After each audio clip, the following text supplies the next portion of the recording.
আসসালামু আলাইকুম। আজকে আমরা সিজার সিপার অ্যালগোরিদম দেখবো। তো সিজার সিপার অ্যালগোরিদম হচ্ছে কোন একটা প্লেন টেক্সট কে এনক্রিপ্ট করা, করে মেইন টেক্সট কে হাইড করা, এবং পরে এটা হচ্ছে এনক্রিপশন এবং ডিক্রিপশনের মাধ্যমে ওই প্লেন টেক্সট কে আবার ব্যাক আনা।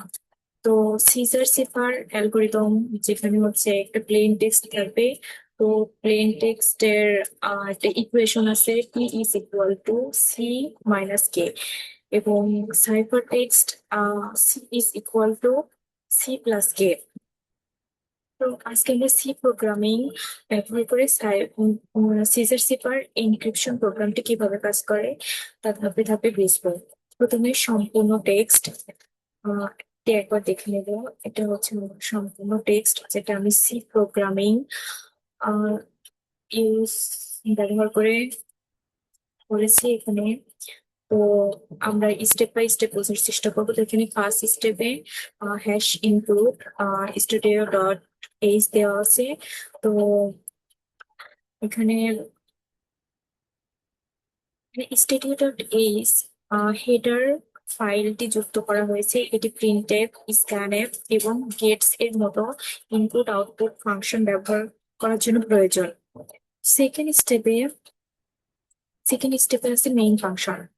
প্রতিটি সি প্রোগ্রামের কার্যক্রম মেইন ফাংশন থেকে শুরু হয়। এবং থার্ড স্টেপে আছে ভেরিয়েবল ডিক্লারেশন করা আছে, যেখানে হচ্ছে একটা ক্যারেক্টার টেক্সট আছে যেটার সাইজ হচ্ছে 1000, এবং একটা ইন্টিজার কি আছে আই। তো আর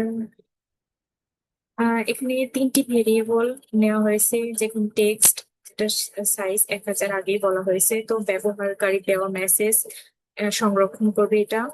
পরে হচ্ছে কি, কত ঘর অক্ষর সরানো হবে সেই সংখ্যাটি সংরক্ষণ করবে। এবং আই হচ্ছে লুপ চালানোর জন্য ব্যবহার করা হবে। পরের স্টেপে প্রথম ব্যবহারকারীর কাছ থেকে একটি মেসেজ নেওয়া হবে, যেমন যে কোনো প্লেন টেক্সট সেটা হতে পারে। তো আমি এখানে আহ, একটা প্লেন টেক্সট নিয়েছি বাংলাদেশ। আহ, তারপরে এখানে পরের স্টেপ আছে প্রিন্টএফ। তো এখানে যে প্রিন্টএফে প্লেন টেক্সট, এখানে হচ্ছে এটা ইউজার ইনপুট দিবে, যে কোনো ইনপুট যে কোনো একটা প্লেন টেক্সট দিতে পারে। তারপরে এখানে স্ক্যান অ্যাপ আছে। স্ক্যান অ্যাপ, এখানে কি ভ্যালু, একটা কি ভ্যালু দেওয়া হবে। এই কি ভ্যালু মানে যে কোনো একটা নাম্বার হতে পারে।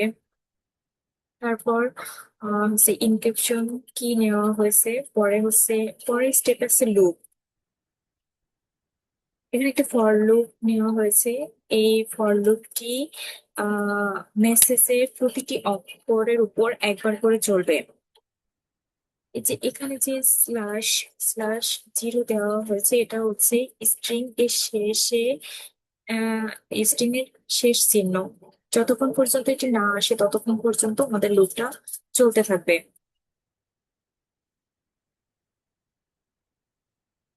পরে এখানে ইফ দিয়ে আরো একটা লুপ নেওয়া হয়েছে।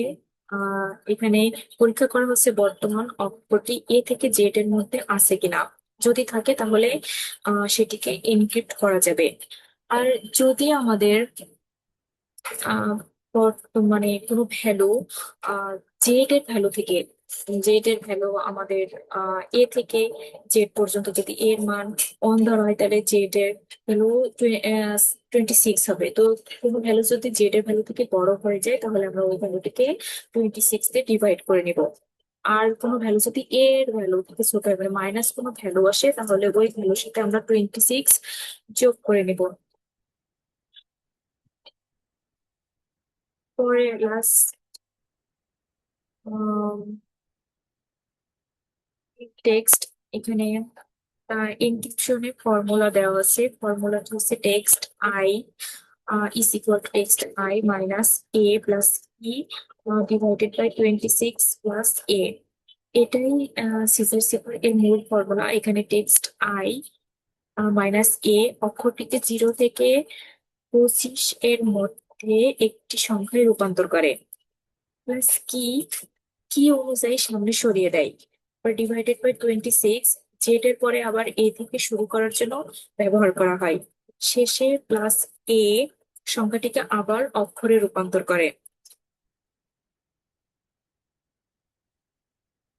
Lastly result printf encrypted text. সব অক্ষর এনক্রিপ্ট হওয়ার পরে সম্পূর্ণ এনক্রিপ্ট টেক্সটই স্ক্রিনে দেখানো হবে। এবং শেষে এই যে রিটার্ন জিরো এর মাধ্যমে বোঝানো হয় যে প্রোগ্রামটি সফলভাবে শেষ হয়েছে। এটা মূলত সুসার সিপার এনক্রিপশন অ্যালগরিদম।